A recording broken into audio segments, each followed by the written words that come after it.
یہ کہانی ایک ایسے شخص کی ہے جو اپنے ہمزاد کو قابو کرنے میں کامیاب ہو گیا تھا۔ اگر آپ نے اس کہانی کو شروع سے نہیں سنا تو ڈسکرپشن میں آپ کو اس کہانی کی پہلی قسط کا لنک مل جائے گا، وہاں سے آپ اس کہانی کو شروع سے سن سکتے ہیں۔ چلتے ہیں کہانی کی اگلی قسط کی طرف۔ جبار کہاں ہے؟ میں نے پوچھا۔ وہ برابر والے کمرے میں موجود ہے اور اسے بھی اب ہوش آ چکا ہے، ہمزاد نے بتایا۔ اس کے بعد کوئی دیر تک کمرے میں خاموشی رہی، پھر ہمزاد کی آواز سنائی دی۔ اب تک ماپارا ہم پر وار کرتی رہی ہے، مگر میں سمجھتا ہوں کہ اب ہماری باری ہے، اور آج کی رات اس کے لیے بہت مناسب ہے۔ اگر اسے اس بات کا موقع دیا گیا کہ وہ سنبھل جائے یا کوئی اور صورت نکالے تو ہمارے لیے خطرناک ہوگا۔ اس وقت وہ اپنی ناکامیوں کا دکھ بھلانے کے لیے ایک نوجوان کے ساتھ رنگ رلیاں منا رہی ہے۔ یہ موقع ہاتھ سے نکل گیا تو ممکن ہے بہت دن پچھتانا پڑے، تو پھر کیوں نہ آج ہی رات اس سے دو ہاتھ ہو جائیں۔ بقول تمہارے ہم دونوں کے گرد حفاظتی حصار قائم ہے جس پر اس کا کوئی بھی حربہ کارگر نہیں ہوگا، تو پھر دیر کیا ہے؟ میں ایک دم اٹھ کر بیٹھ گیا۔ کیا جبار کو بھی ساتھ لے جانے کی ضرورت ہے؟ نہیں، صرف اس کا ہمزاد ہمارے ساتھ جائے گا، وہ یہیں رہے گا۔ ہمزاد نے جواب دیا۔ آپ جبار سے اس کے ہمزاد کو یہ حکم دلوائیں کہ اس کا ہمزاد اس معرکے میں میری معاونت کرے۔ جلدی کیجیے، آدھی رات یوں ہی گزر چکی ہے۔ میں اس حویلی کے ایک کمرے سے اچھی طرح واقف تھا، اس لیے اندھیرا ہونے کے باوجود اندازے سے اپنے کمرے سے نکلا اور برابر والے کمرے میں داخل ہو کر آہستہ سے جبار کو آواز دی۔ وہ جاگ رہا تھا۔ میری آواز سن کر وہ میرے ہمراہ حویلی کے صحن میں نکل آیا۔ میں نے اسے پوری بات سمجھائی اور اس نے میری ہدایت پر عمل کیا۔ اس کام سے فارغ ہو کر نہ جانے مجھے کیا سوچی، میں نے اپنی آنکھیں بند کی اور ماپارا کا تصور کیا۔ دوسرے ہی لمحے وہ میرے سامنے تھی۔ اس کے کمرے میں شمعدان روشن تھا، ہمزاد قریب ہی کھڑا تھا۔ آپ چلنے کے لیے تیار ہیں؟ اس نے پوچھا۔ بالکل، میں نے جواب دیا۔ آج سارے اگلے پچھلے قرض چکا دیے جائیں گے۔ اس فکرے کے ساتھ ہی میں نے اپنے جسم کو فضا میں اٹھتے ہوئے محسوس کیا۔ چند ہی لمحوں میں ماپارا کی حویلی کے اندر بالکل اس کے سامنے کھڑا تھا جس میں ماپارا تھی۔ کمرہ اندر سے بند تھا۔ دوسرے ہی لمحے ہمزاد بند کمرے کے دروازوں میں تحلیل ہو چکا تھا۔ کمرے کا دروازہ ایک شور کے ساتھ کھلا اور میں دھڑکتے ہوئے دل سے کمرے میں داخل ہو گیا۔ ماپارا مجھ پر نظر پڑتے ہی ایک دم مسحری سے اچھل کر کھڑی ہو گئی۔ اچانک میری اور اس کی نظریں ملی اور میں نے کہا، میں آ گیا ہوں ماپارا، میں آ گیا ہوں۔ تو پھر یقین کر لو، تمہاری موت ہی تم کو یہاں گھسیٹ کر لائی ہے۔ ماپارا کا فقرہ پورا نہیں ہو پایا تھا کہ اچانک کمرہ نہایت تیز قسم کی روشنی سے بھر گیا، جیسے رات کے وقت سورج نکل آیا۔ میں نے گھبرا کر اپنی دونوں آنکھوں پر ہاتھ رکھ لیے۔ پھر میری سماعت میں ایک عجیب فریاد کرتی ہوئی آواز تک ٹکرائی، میکا میکا۔ الفاظ تو میرے لیے ناقابل فہم اور عجیب ضرور تھے، مگر وہ آواز اجنبی نہیں تھی جس نے یہ الفاظ ادا کیے تھے۔ میکا، ماپارا کی آواز نے ایک مرتبہ پھر فریاد کی۔ اس آواز میں ایک عجیب سا بلاوا تھا۔ ابھی اس آواز کی گونج ختم بھی نہ ہو پائی تھی کہ کمرہ ایک دم تاریکی میں ڈوب گیا۔ میں اپنی آنکھوں سے ہاتھ ہٹا کر کچھ سمجھنے کی کوشش کر ہی رہا تھا کہ ہر طرف سے خوفناک پھنکاریں گونجنے لگیں، جیسے بیک وقت سینکڑوں سانپوں نے یلغار کر دی۔ مجھے محسوس ہوا میرے قریب سے متعدد سانپ سرسراتے ہوئے گزر رہے ہیں۔ اس احساس کے ساتھ ہی میرے جسم کے سارے رونگٹے کھڑے ہو گئے۔ مجھے گہرے اندھیرے میں کچھ بھی نظر نہیں آ رہا تھا، میں صرف اپنے آس پاس دہشت انگیز پھنکارے سن رہا تھا۔ مجھے اعتراف ہے کہ اس وقت میرے اوسان خطا ہو گئے تھے اور میری سمجھ میں نہیں آ رہا تھا کہ مجھے کیا کرنا چاہیے۔ میں نہ جانے اس کیفیت میں کب تک مبتلا رہتا کہ ایک تیز اور ہولناک چیخ نے میرے حواسوں کو جھنجھوڑ کر رکھ دیا۔ غالباً یہ چیخ اس نوجوان کی تھی جسے کچھ دیر پہلے میں ماپارا کی خوابگاہ میں دیکھ چکا تھا۔ مجھے یاد ہے کہ اس چیخ سے پہلے میں نے ایک واضح طور پر خوفناک فنکار سنی تھی جسے سن کر میں لرز اٹھا تھا۔ یہ چیخ ابھی معدوم بھی نہ ہو پائی تھی کہ زور سے کسی کے دروازہ کھلنے کی آواز سنائی دی۔ گہرا اندھیرا ہلکی دھندلکے میں تبدیل ہو گیا تھا۔ کمرے کا پچھلا دروازہ کھلا تھا۔ ایک سایہ تیزی سے باہر نکلا۔ اسی سائے کے پیچھے میں نے اپنے ہمزاد کو لپکتے ہوئے دیکھا۔ یقیناً وہ سایہ ماپارا کا تھا۔ عین اسی وقت مجھے اپنی پشت پر روشنی کا احساس ہوا۔ میں فوراً مڑا۔ میں کھلے دروازے کے قریب ہی کھڑا ہوا تھا۔ میں نے دیکھا کہ کوئی شخص تیزی سے میری طرف آ رہا ہے۔ اس کے ہاتھ میں لالٹین تھی۔ کمرے کی طرف بڑھ رہا تھا۔ وہ روشنی اسی لالٹین کی تھی جو لمحہ بلمحہ قریب ہوتی جا رہی تھی۔ میں اس شخص کو پہچان گیا۔ ڈھیلے ڈھالے لباس اور لمبی داڑھی والا وہ شخص طبیب خاص ارشاد احمد خان ہی ہو سکتا تھا جو غالباً چیخ سن کر اٹھا تھا۔ اچانک میرے دائیں ہاتھ کو جھٹکا لگا۔ کوئی مجھے کمرے کے پچھلے دروازے کی طرف کھینچ کر لے جا رہا تھا۔ ذرا جلدی قدم اٹھائیے، یہ آواز ہمزاد کی تھی۔ کمرے سے نکلتے ہی میں نے اپنے جسم کو ہلکا محسوس کیا۔ اب میرا جسم اوپر کی طرف اٹھ رہا تھا۔ چند ہی لمحوں بعد میں نے خود کو ایک کھلی چھت پر پایا۔ یہ چھت بھی اسی حویلی کے ایک بڑے کمرے کی تھی، لیکن اس پر منڈیریں نہیں تھیں۔ میں نے چاہا کہ ہمزاد سے کچھ دریافت کروں، مگر بولنے سے پہلے ہی اس نے سرگوشی کی۔ جبار کا ہمزاد ماپارا کے تعاقب میں ہے اور جلد از جلد اس تک پہنچنا ضروری ہے، ورنہ وہ اسے جل دے کر نکل جائے گی۔ آپ اس وقت تک یہیں رہیں جب تک میں واپس نہ آ جاؤں۔ ہمزاد میرے کچھ کہنے سے پہلے ہی غائب ہو چکا تھا۔ اس کے جاتے ہی میں نے سوچا کہ کھلی چھت پر رات کے وقت اس طرح کھڑے رہنا خطرے سے خالی نہیں، مجھے لیٹ جانا چاہیے۔ دوسرے ہی لمحے میں اپنے خیال پر عمل کر چکا تھا۔ میں چھت پر سیدھا لیٹ گیا۔ نیچے حویلی سے آتی ہوئی مختلف آوازوں کا شور سن رہا تھا۔ یہ آواز کسی فرد واحد کی نہیں ہو سکتی تھی۔ یقیناً حویلی میں اور لوگ بھی تھے۔ یہ لوگ کون تھے میں اس سے لا علم تھا۔ میرا ذہن ابھی تک کچھ دیر پہلے گزرے ہوئے واقعات میں الجھا ہوا تھا۔ یہ تو میں اچھی طرح سمجھ چکا تھا کہ ماپارا نے اپنی مدد کے لیے پراسرار قوتوں کو پکارا تھا جو بروقت اس کی مدد کرنے کو پہنچ گئی تھیں۔ وہ مجھ پر حملہ آور اس لیے نہ ہو سکی تھی کہ میں حفاظتی حصار میں تھا، ورنہ میرا حشر بھی اس اجنبی نوجوان سے مختلف نہ ہوتا جو ان پراسرار قوتوں کی بھینٹ چڑھ چکا تھا۔ میں اس بات سے بے خبر تھا کہ وہ اجنبی نوجوان کون تھا۔ میں نے تو صرف اتنا دیکھا تھا کہ جب کمرے میں پہلی بار داخل ہوا تھا تو وہ ماپارا کے قریب موجود تھا۔ اس اجنبی نوجوان کو ماپارا کے قریب رہ کر اس کی بڑی قیمت ادا کرنی پڑی تھی۔ میں انہی خیالوں میں کھویا ہوا تھا کہ مجھے چھت پر کسی اور کے وجود کا احساس ہوا۔ میں ایک دم چونک کر اٹھ بیٹھا۔ میں نے دیکھا چاروں طرف اندھیرے میں، مگر مجھے کچھ بھی نظر نہ آ سکا۔ میں نے دوبارہ لیٹ جانے کا ارادہ کیا تھا کہ مجھے چھت پر ایک طرف نیم روشن سا ہیولا نظر آیا۔ میری رگوں میں خون کی گردش تیز ہو گئی۔ وہ ماپارا تھی۔ اس کے جسم سے جیسے روشنی پھوٹ رہی تھی۔ میں اٹھ کر حیرانگی سے اس کی طرف دیکھنے لگا۔ وہ میری آتش شوق کو تیز سے تیز تر کرنا چاہتی تھی۔ اس کے انگ انگ سے روشنی پھوٹ رہی تھی۔ مجھے اب خود پر قابو رکھنا مشکل ہو گیا تھا اور میں تیزی سے اس کی طرف بڑھا اور یکلخت میرے منہ سے ایک طویل چیخ نکل گئی۔ میں نے لاکھ چاہا کہ اپنے جسم کے توازن کو بگڑنے نہ دوں، مگر میں تیزی سے نیچے گر رہا تھا۔ دراصل اچانک ہی ماپارا میری نظروں سے اوجھل ہو گئی تھی۔ مجھے یاد ہے میں اس تک پہنچنے میں کامیاب ہو گیا تھا، مگر اسی لمحے میرے جسم کا توازن بگڑ گیا۔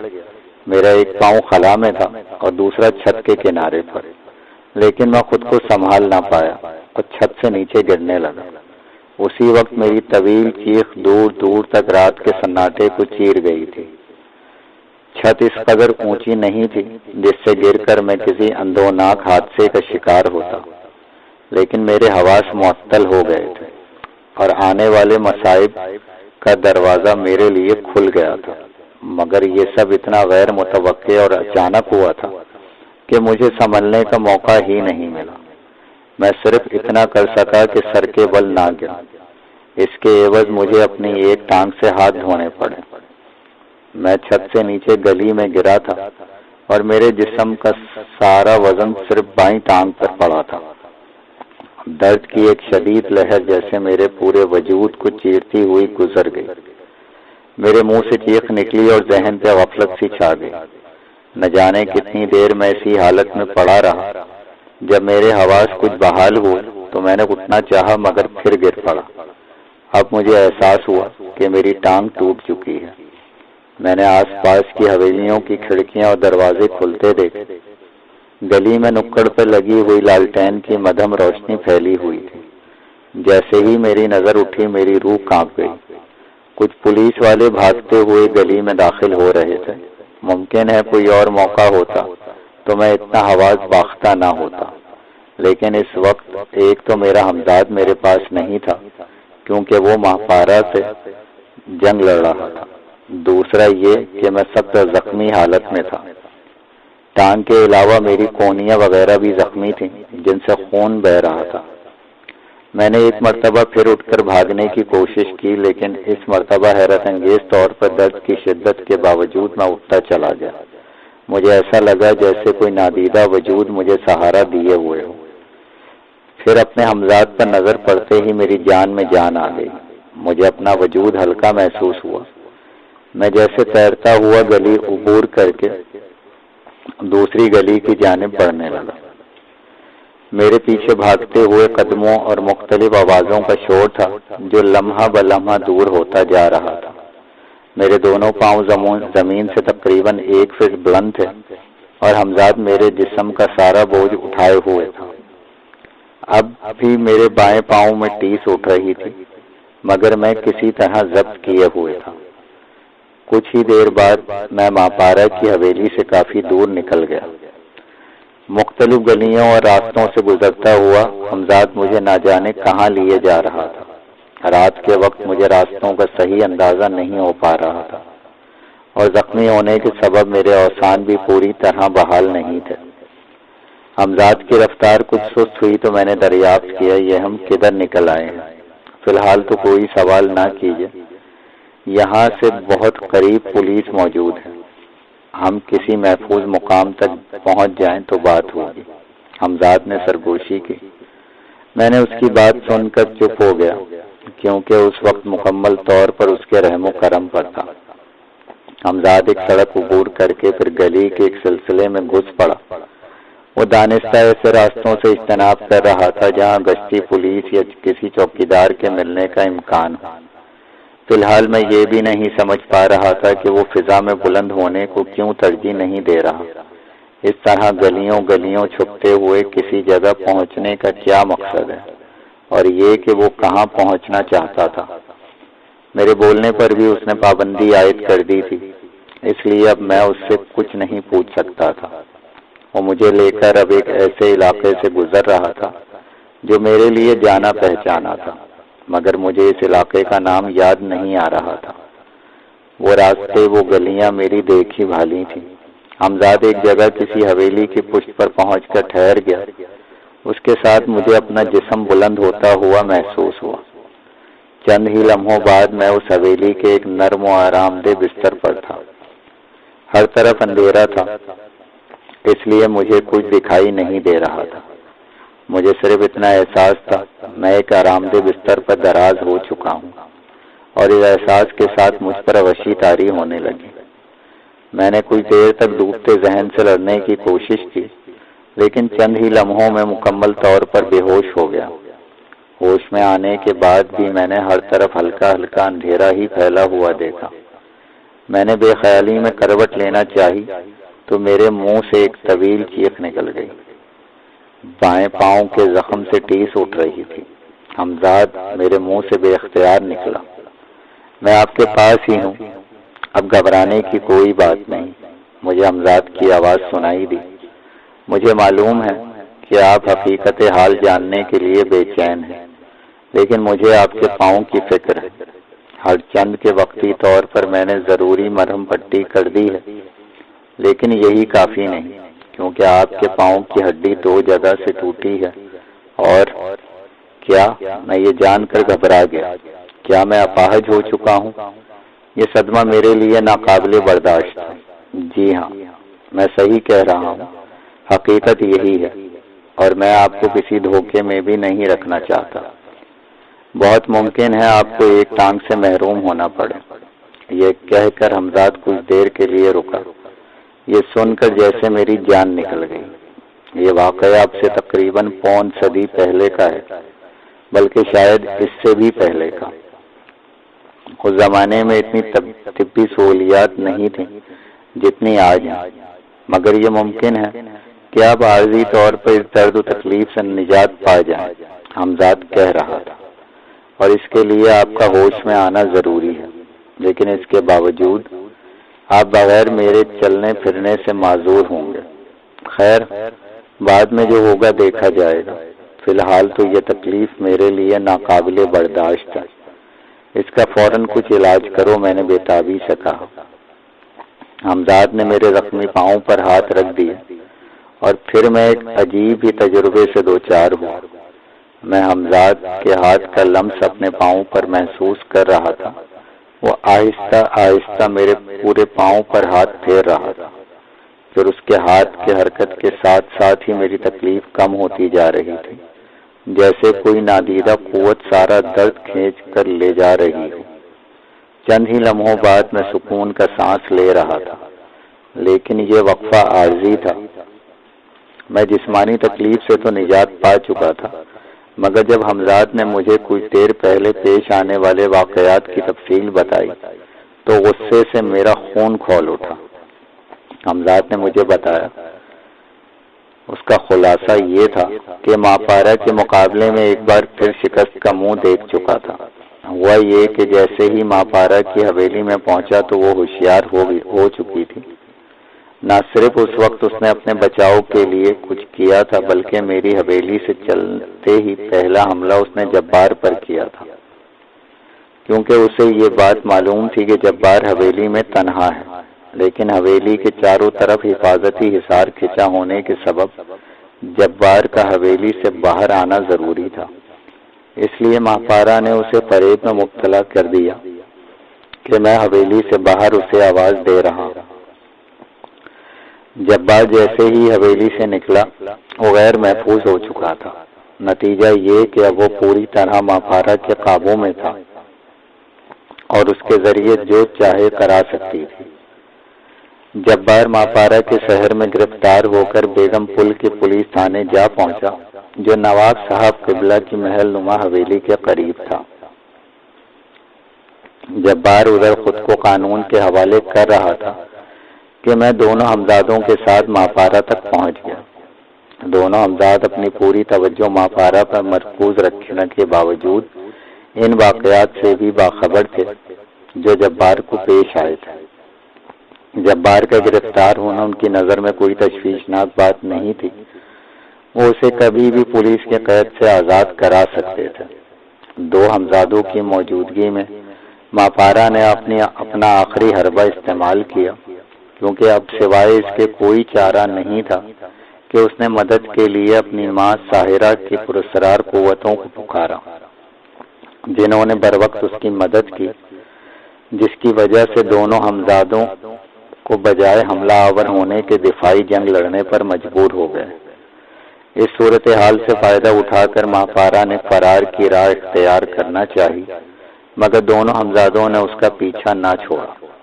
حویلی سے نکل کر بھی وہ اس کے تعاقب میں رہے تو ماپارا نے یہ چال چلی کہ مجھے کسی مصیبت میں پھنسا دے، تاکہ کم از کم ایک حمزاد مجھے اس مشکل سے نجات دلانے کے لیے اس کا تعاقب کرنا چھوڑ دے اور اس طرح اسے بھاگنے کا موقع مل جائے۔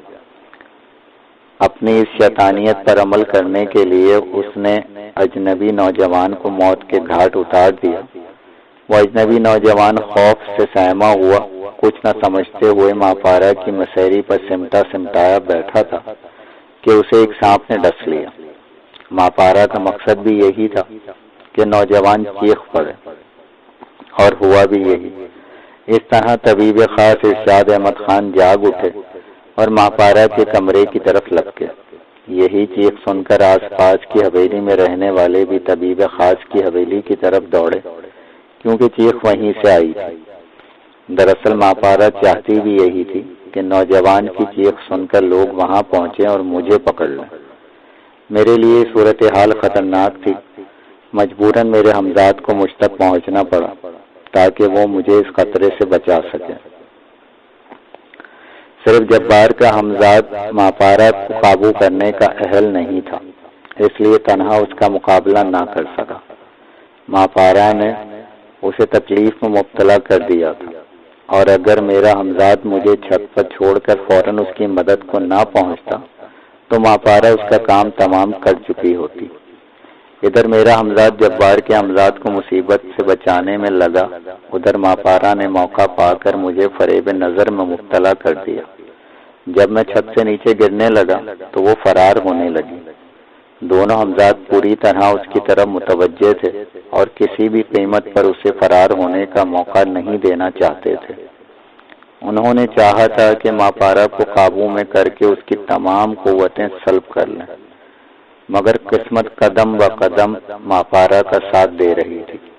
دوسری طرف جبار پولیس کو سب کچھ بتا چکا تھا، اور پولیس میری تلاش میں طبیب خاص کی حویلی کو چاروں طرف سے گھیر کر مجھے گرفتار کرنے کا منصوبہ بنا چکی تھی۔ جس وقت میں چھت سے گرا تھا، پولیس اسی وجہ سے اس گلی میں داخل ہو رہی تھی کہ تمام راستے بند کر دے۔ ادھر مجھ پر یہ مصیبتیں گزر رہی تھیں، ادھر ہمزاد ماں پارا سے الجھا ہوا تھا۔ اسی الجھاؤ میں وہ مجھے کچھ دیر کے لیے فراموش کر بیٹھا تھا۔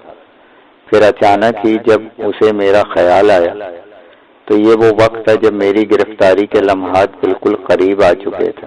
اب میرا ہمزاد میرے سلسلے میں مزید کوئی مصیبت مول لینے کو تیار نہیں تھا۔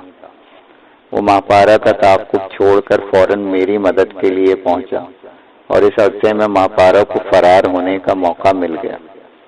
اب ماں پارا اچھی طرح سمجھ چکی تھی کہ دو ہمزادوں کی موجودگی میں اس کے لیے اس شہر میں رہنا خطرناک ہے، اس لیے اس نے میرٹھ سے فرار ہو جانے میں ہی اپنی بہتری سمجھی۔ اب صورتحال یہ تھی کہ ہمزاد مجھے پولیس سے بچا کر قیصر گنج والی حویلی میں لے آیا تھا، جس کے دروازے پر اب بھی پولیس موجود تھی۔ پولیس مطمئن تھی کہ حویلی میں کوئی نہیں ہے، کیونکہ ان کے سامنے نہ کوئی حویلی میں داخل ہوا تھا نہ نکلا تھا، کیونکہ ہمزاد مجھے حویلی میں پچھلی طرف سے لایا تھا۔ اس کی نظر میں فی الحال سب سے محفوظ جگہ یہی تھی۔ اس طرح کم از کم پولیس کو دھوکے میں ضرور رکھا جا سکتا تھا۔ جبار اب پولیس کی نگرانی میں ملٹری کی نگرانی میں پہنچ چکا تھا، جو صبح اسے دہلی لے جانے والی تھی۔ اس وقت صبح کے 7:30 بج چکے تھے۔ جبار کو اب تقریباً 1.5 گھنٹے بعد ملٹری کی حفاظت میں دہلی روانہ ہونا تھا۔ ماں پارا سے مقابلے کے دوران جبار کے ہمزاد کی قوتیں وقتی طور پر مفلوج ہو چکی تھیں، اس لیے فی الحال اس سے کوئی کام لیا جانا ناممکن تھا۔ ماں پارا کے بارے میں اب تک صرف یہی بات یقین سے کہی جا سکتی تھی کہ وہ یہ شہر چھوڑ کر جا چکی ہے۔ کہاں، یہ معلوم نہیں کیا جا سکا تھا، کیونکہ میرا ہمزاد مجھے اس حالت میں تنہا چھوڑ کر کہیں نہیں جا سکتا تھا۔ دراصل اس بات کا بھی امکان موجود تھا کہ ماں پارا ہمیں کمزور پڑتا دیکھ کر پھر لوٹ آئے۔ اس صورت میں میری زندگی کے لیے کوئی بھی خطرہ درپیش ہو سکتا تھا۔ میں نے ہمزاد سے تمام حالات سننے کے بعد کچھ دیر ان پر غور کیا۔ آخر کار اس نتیجے پر پہنچا کہ فی الحال وقتی طور پر ہمیں ماں پارا کے خیال کو ترک کر کے جبار کی فکر کرنی چاہیے۔ اس کے بعد ماں پارا سے نمٹا جا سکتا ہے۔ اس عرصے میں جبار کا ہمزاد بھی قابل عمل ہو سکتا تھا۔ یہی سب کچھ سوچنے کے بعد میں نے ہمزاد کو مخاطب کیا تمام حالات پر غور کرنے کے بعد میں اس نتیجے پر پہنچا ہوں کہ ہمیں فوراً جبار کی رہائی کے لیے کوئی عملی قدم اٹھانا چاہیے، اس سے پہلے کہ ملٹری اسے لے کر دہلی روانہ ہو جائے اور بات آگے بڑھے۔ ہمیں اس کو یہیں ختم کر دینا چاہیے۔ کیا خیال ہے تمہارا؟ آپ نے ٹھیک سوچا ہے، حمزاد نے میری تجویز سے اتفاق کرتے ہوئے کہا، لیکن صبح سے پہلے یہ ناممکن ہے۔ کیوں؟ میں نے پوچھا۔ اس لیے کہ اس وقت جبار سخت پہرے میں ہے، اسے ملٹری ہیڈ کوارٹر میں رکھا گیا ہے۔ یہ تو ممکن ہے کہ ملٹری کی نظر سے میرا وجود چھپ جائے، لیکن جبار کو ان کی نظروں سے کس طرح چھپایا جا سکتا ہے؟ وہ اس کی ذرا سی حرکت پر اسے گولی مار دیں گے، پھر وہ جہاں قید ہے اس جگہ تک 2500 مقامات پر چیک پوسٹ ہیں، کسی نہ کسی کی نظر اس پر لازماً پڑی۔ اس صورت میں اسے چھڑا لیا جانا تو ممکن ہے، لیکن اس کی زندگی خطرے میں پڑنے کا بھی امکان ہے۔ اس لیے یہ خطرہ ہی مول کیوں لیا جائے؟ حمزاد نے کہا۔ پھر میں نے سوال کیا، تمہارے سامنے اور کیا صورت ہے؟ میرے خیال میں بہتر یہی ہے کہ جب ملٹری اسے ہیڈ کوارٹر سے نکال کر دہلی کی طرف روانہ ہو تو شہر سے نکلتے ہی جبار کو چھڑا لیا جائے۔ اس لیے میں نے پہلے ہی عرض کیا کہ جبار کو رہا کرانے کے لیے صبح تک کا انتظار کرنا ضروری ہے۔ جیسے تمہاری مرضی، جو تمہاری نظر میں مناسب اور محفوظ طریقہ ہو اس پر عمل کرو، مجھے کوئی اعتراض نہیں۔